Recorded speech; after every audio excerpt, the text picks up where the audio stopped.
اللہ الرحمن الرحیم الحمد للہ وکفا وسلام علی عباد الذین اصطفیٰ اما بعد اعوذ باللہ من الشیطان الرجیم بسم اللہ الرحمن الرحیم من المؤمنین رجال صدقوا ما عاهدوا اللہ علیہ فمنهم من قضى نحبه ومنهم من ينتظر وما بدلوا تبدیلا صدق اللہ العظیم۔ قابل احترام بھائیوں، بزرگوں اور دوستوں،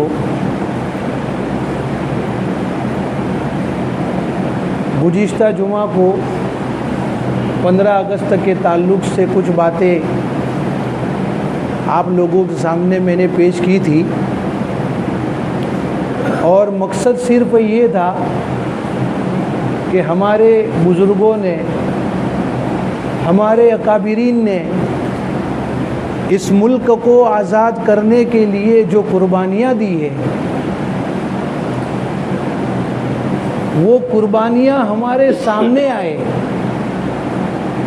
تاکہ اس ملک میں رہ کر آزادی کے ساتھ میں ہم اپنے ایمان پر اور اپنے اعمال پر جو جمے ہوئے ہیں، یہ ان کی قربانیوں کا نتیجہ ہے۔ اگر ہمارے اکابرین نے اس ملک کو آزاد کرانے میں قربانیاں نہ دی ہوتی تو آج ہم مسلمان اس ملک میں موجود نہیں ہوتے، نہ مسجدیں ہوتی، نہ مدرسے ہوتے، نہ اسلامی تشخص اس ملک میں باقی رہتا۔ گزشتہ جمعہ کو اس کے تعلق سے میں نے کچھ باتیں آپ لوگوں کے سامنے پیش کی تھی، چونکہ وقت کم تھا اس لیے بات پوری نہ ہو سکی۔ اسی کے تعلق سے چند باتیں میں آپ لوگوں کے سامنے کچھ بیان کروں گا، ہم اس سے غور سے سنیں اور فخر محسوس کریں کہ اس ملک میں جہاں برادران وطن رہ رہے ہیں، بالکل شانہ بشانہ مسلمانوں کا بھی یہ حق ہے کہ اس ملک میں اپنی جاگیر سمجھ کے رہے۔ سب سے پہلے تو ایک بات ذہن میں یہ رکھے کہ تقریباً 800 سال تک اللہ سبحانہ و تعالیٰ نے یہ ملک مسلمانوں کے حوالے کیا تھا۔ 800 سال تک اس ملک کو مسلمانوں نے سنبھالا ہے۔ جب تک اس ملک کے اندر یہاں کے رہنے والوں میں لیاقت، صلاحیت، دینداری باقی تھی، اللہ نے یہ ملک ان کے حوالے کیا تھا۔ لیکن جہاں پر لیاقت، صلاحیت، دینداری، اللہ کی بات مان کے چلنا ختم ہو گیا،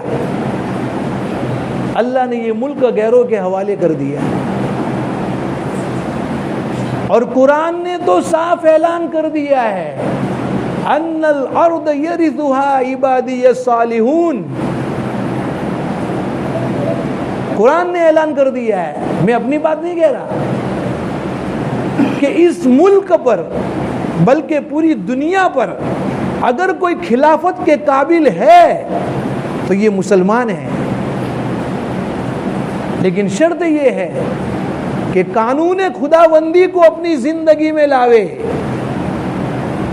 ہم اللہ کے فرما بردار بن کے زندگی گزارے، تو یہ دنیا اللہ ان مسلمانوں کے حوالے کر سکتا ہے، اور یہ قانون قیامت تک کے لیے ہے۔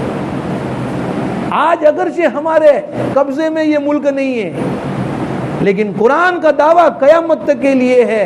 اگر یہ امت سدھر جائے، اللہ کے اوامر کو زندگی میں لانے والے بن جائے، یہ ملک آج بھی اللہ مسلمانوں کے حوالے کر سکتا ہے۔ بہرحال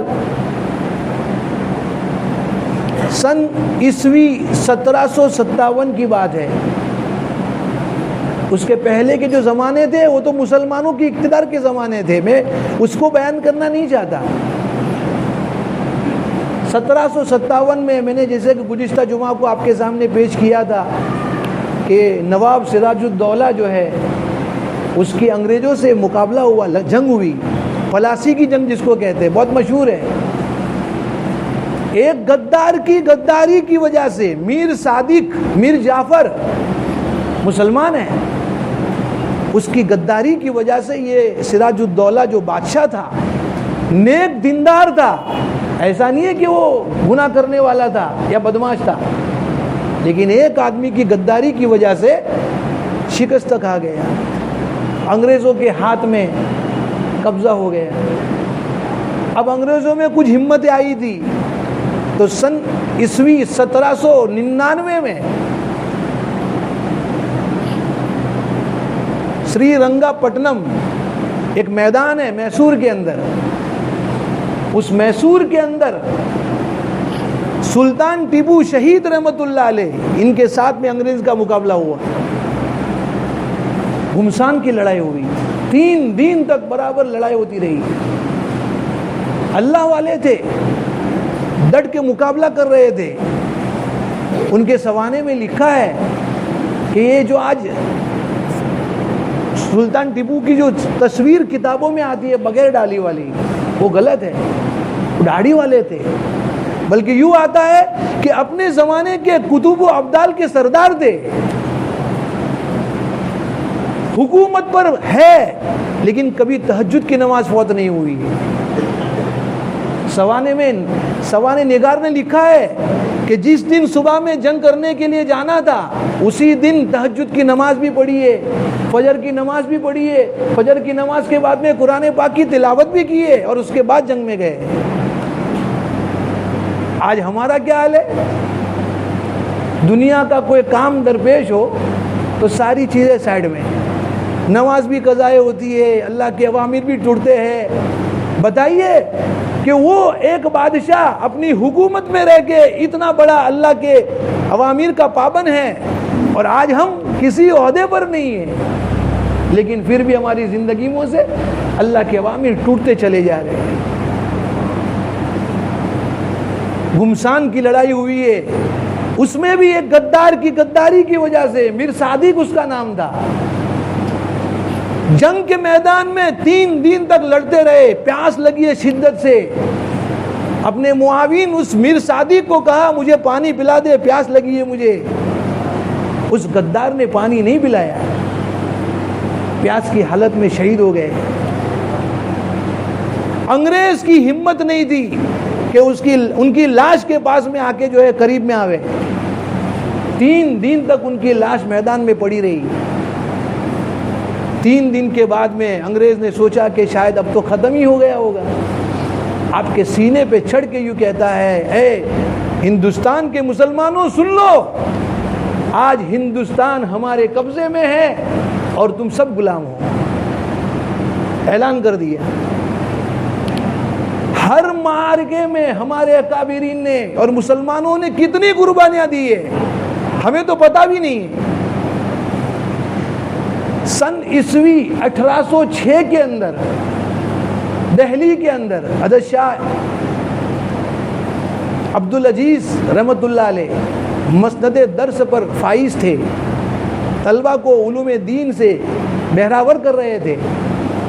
جب ان کو پتہ چلا کہ سلطان ٹیپو شہید رحمت اللہ علیہ کا انتقال ہو گیا ہے، شہید ہو گئے ہیں، آپ نے ایک فتویٰ جاری کیا پورے ہندوستان کے علماء کو اور عوام کو کہ اب یہ ہندوستان انگریز کے قبضے میں ہے، اب ہمارے ذمے ان کے خلاف جہاد کرنا فرض ہے. ایک فتویٰ جاری کر دیا. اس فتوے کو ظاہر کرنا تھا، پورے ہندوستان میں لوگوں کے درمیان میں ہلچل مچ گئی، ہل گئے، جوش اور ولولہ پیدا ہوا اس ہندوستان میں بسنے والے لوگوں کے اندر. اس فتوے نے تریاق کا کام کیا. اور سارے لوگوں کے اندر جذبہ پیدا ہوا کہ ہمیں انگریزوں کے خلاف بغاوت کرنی چاہیے اور جہاد کرنا چاہیے، لیکن وقت نے آپ کا ساتھ نہیں دیا۔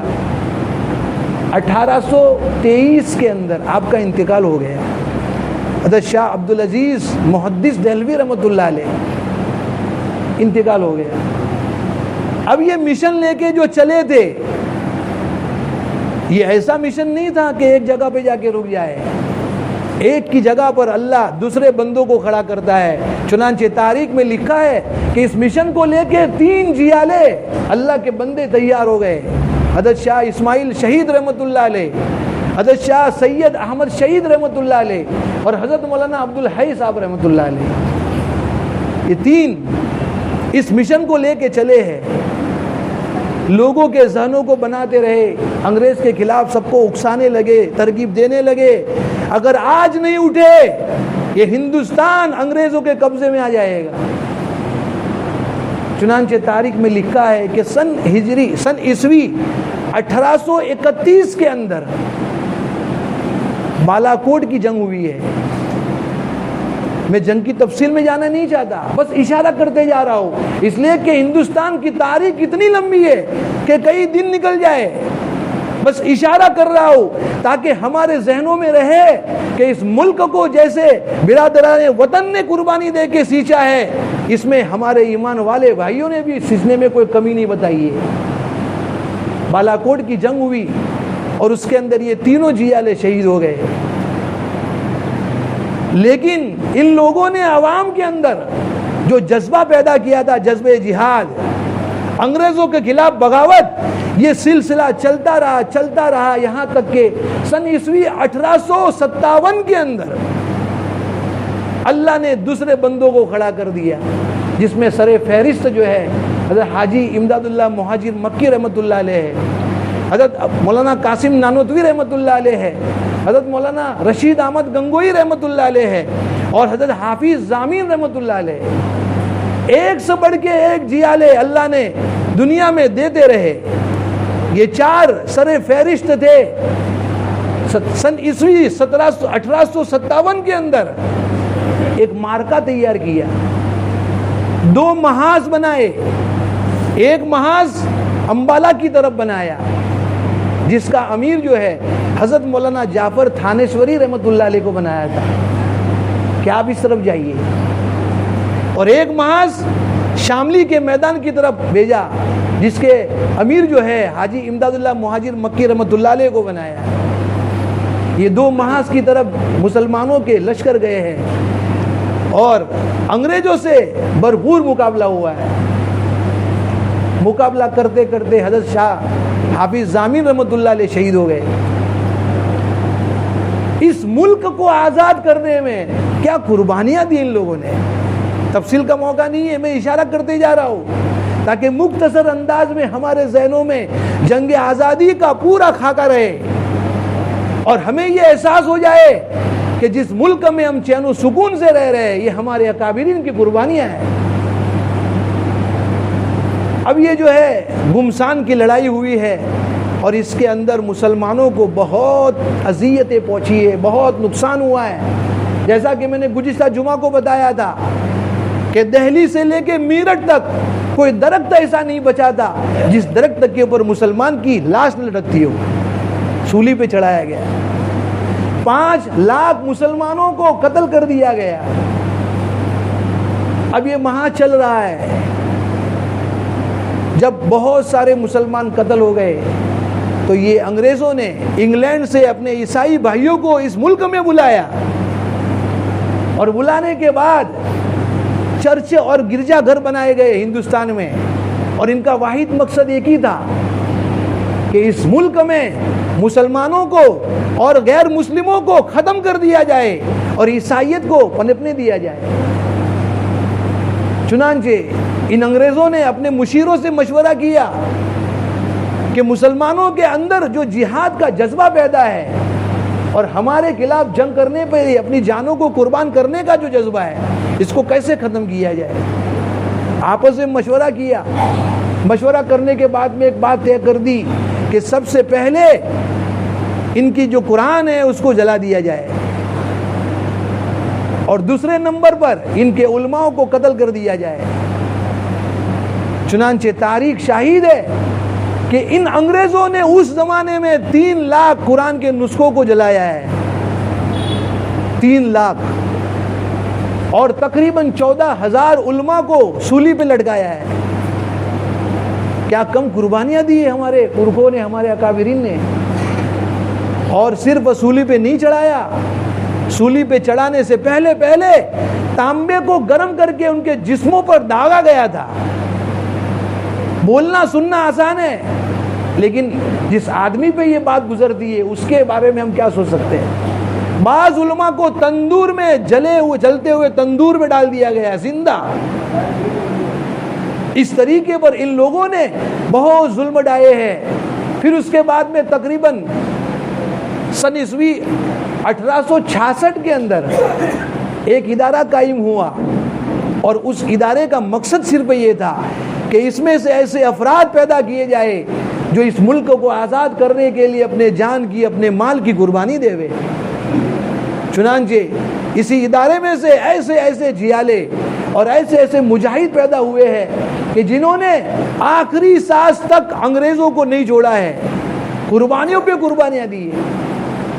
میں مختصر کرتے جا رہا ہوں، اگر تفصیل پڑھنی ہے تو تاریخ کی کتابیں بھری ہوئی ہے۔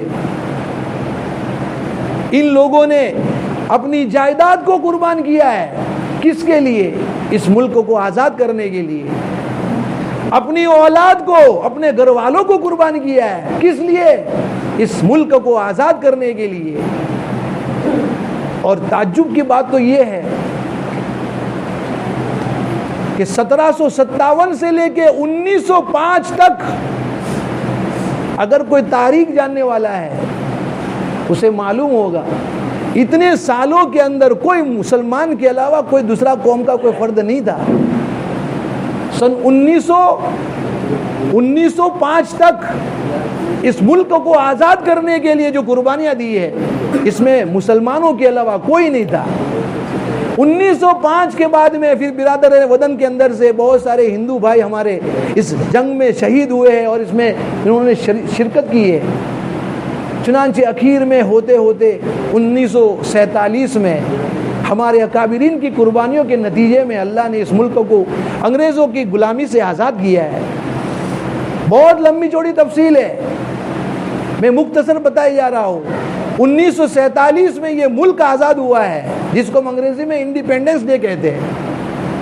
ہر سال یہ دن آتا ہے۔ یہ ہمارے اکابرین کی قربانیاں ہیں۔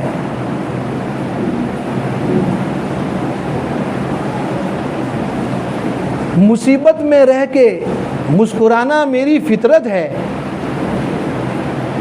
مصیبت میں رہ کے مسکرانا میری فطرت ہے، مجھے ناکامیابوں پر اشک برسانا نہیں آتا۔ یہ ہمارے اکابرین نے کر کے دکھایا، کتنی قربانیاں دیے، جس کے نتیجے میں آج ہندوستان آزاد ہوا ہے۔ لیکن آپ ہسٹری کو اٹھا کے دیکھ لیجئے، چند مسلمانوں کے نام کے علاوہ ہمارے اکابرین کا کسی کا نام نہیں آتا۔ اس لیے میں ضروری سمجھا کہ اس بات کو آپ کے سامنے پیش کروں تاکہ ہمیں ہمارے اکابرین کی قربانیاں یاد آئے، اور کم سے کم 3 مرتبہ قل هو اللہ احد پڑھ کے ہم ان کے روح کو ایصال ثواب کریں۔ بہت قربانیاں دیے، جس کے نتیجے میں آج ہم مسجد میں موجود ہیں، اور اس ملک میں ہم آزادانہ طور پہ اپنے سارے اعمال کو کر سکتے ہیں۔ اگر ہمارے اکابرین نے قربانیاں نہ دی ہوتی تو آج پتہ نہیں ہمارا کیا حال ہوتا۔ اب یہ ایک بات دوسری بھی میرے سمجھ میں آئی کہ جو ہے پورے سال میں جو ہے 2 دن ایسے آتے ہیں جس میں لوگ جو ہے آزادی کا نعرہ لگاتے ہیں۔ ایک 15 اگست ہوتا ہے اور ایک 26 جنوری ہوتا ہے۔ بہت ساروں کو تو پتہ ہی نہیں ہے کہ دونوں دن کیا ہے۔ ایک انڈیپینڈنس ڈے ہے اور 26 جنوری ریپبلک ڈے ہے۔ دکھنے میں دونوں برابر ہے، لیکن ہمارے بہت سے بھائیوں کو اس کے تعلق سے کوئی علم ہی نہیں ہے۔ اس کو بھی جاننا چاہیے۔ 15 اگست سن عیسوی 1947 میں ہمارا ملک آزاد ہوا، اس کی خوشی میں یہ 15 اگست کو بنایا جاتا ہے، جس کو کہتے ہیں انڈیپینڈنس ڈے۔ پھر اس ملک کے آزاد ہو جانے کے بعد میں قانون بنائے گئے اور 3 سال تک مسلسل یہ کام ہوتا رہا۔ سن عیسوی 1950 کے اندر 26 جنوری کے دن یہ قانون مکمل تیار ہو جانے کے بعد یہ ملک جمہوری ملک بن گیا، اسی لیے اس کو ریپبلک ڈے کہتے ہیں۔ یہ 2 دنوں میں فرق بھی ہے، اگر آپ نے غور کیا ہو تو 15 اگست کو بھی جھنڈا لہرایا جاتا ہے اور 26 جنوری کو بھی جھنڈا لہرایا جاتا ہے، لیکن دونوں میں فرق ہے۔ 15 اگست کو جو جھنڈا لہرایا جاتا ہے وہ اس ملک کا وزیر اعظم لہراتا ہے، اور 26 جنوری کو جو جھنڈا لہرایا جاتا ہے وہ اس ملک کا صدر جمہوریہ وہ لہراتا ہے۔ دونوں شخص الگ الگ ہے۔ دوسرا فرق یہ ہے کہ 15 اگست کو جو جھنڈا لہرایا جاتا ہے وہ لال قلعے پہ لہرایا جاتا ہے، اور 26 جنوری کو جو جھنڈا لہرایا جاتا ہے وہ راج پتھ یعنی انڈیا گیٹ جو ہے وہاں پر لہرایا جاتا ہے۔ تیسرا فرق یہ ہے کہ 15 اگست کو جھنڈا جو ہے وہ نیچے بندھا ہوا ہوتا ہے اور اس کو کھینچ کے اوپر لے جا کے لہرایا جاتا ہے، اور 26 جنوری کو جھنڈا پہلے سے اوپر بندھا ہوا ہوتا ہے اور اس کو اسی جگہ پر لہرایا جاتا ہے۔ یہ فرق ہے دونوں کے درمیان میں، ہمیں اس کا بھی علم ہونا چاہیے، اس لیے کہ مسلمان جو ہے وہ غفلت والی زندگی والا نہیں ہوتا، مسلمان کو ہر چیز کا علم ہونا چاہیے۔ اسی لیے تو اس بات پہ زور دیا جاتا ہے کہ آدمی کو کم سے کم جس ملک میں رہ رہا ہے اس ملک کے کیا قوانین ہیں، اس ملک میں مجھے رہنے کے لیے کیا کرنا پڑے گا، یہ ساری چیزیں ہم کو جاننا بہت ضروری ہے، ورنہ نادانی میں ہم ایسے عمل کر جاتے ہیں جس کی بنیاد پر ہم کو جیلوں میں ڈالا جاتا ہے۔ اس لیے ہم سب کو اس دین کو یاد کر کے اپنے شہداء کو یاد کرنا ہے اور ان کو ایصال ثواب کرنا ہے، کم سے کم 3 مرتبہ قل هو اللہ احد کو پڑھ کر ہم ان کی روح کو ایصال ثواب کرے اور ان کو بخش دیوے۔ انشاءاللہ اللہ کی ذات سے امید ہے کہ ہماری بزرگوں کی قربانیاں رائگاں نہیں جائے گی، اور ان کی قربانیوں کے نتیجے میں انشاءاللہ قیامت تک یہ اسلام اور مسلمان پنپتا رہے گا۔ اگر کسی نے اس کی طرف آنکھ اٹھانے کی کوشش کی ہے تو اللہ کی مدد اس کے ساتھ میں ہوتی ہے، جیسا جنگ بدر میں ہوئی ہے۔ تفصیل کا موقع نہیں ہے، بس اخیر میں یہ دعا ہے کہ اللہ تعالی ہم سب کو اپنے اوامر پہ کھڑا فرمائے اور اللہ کی نافرمانی کرنے سے ہم سب کی حفاظت فرمائے، اور اللہ نے جو احکام ہمارے ذمے دیے ہیں وہ سارے احکام کو ہم اچھی طریقے سے بجا لانے کی فکر کرے۔ اگر ہم اللہ کے اوامر کو اپنی زندگی میں اگر لائیں گے تو آپ دیکھیں گے کہ اللہ ہماری دنیا کی زندگی بھی چین و سکون والی بنائیں گے، اور جب دنیا سے مر کے جائیں گے تو کلمہ کے ساتھ دنیا سے جائیں گے۔ اللہ تعالی ہم سب کو اپنے اوامر پہ زندگی گزارنے والا بنائے، اور اللہ اپنے نواہی سے ہم سب کی حفاظت فرمائے۔ وآخر دعوانا الحمدللہ رب العالمین۔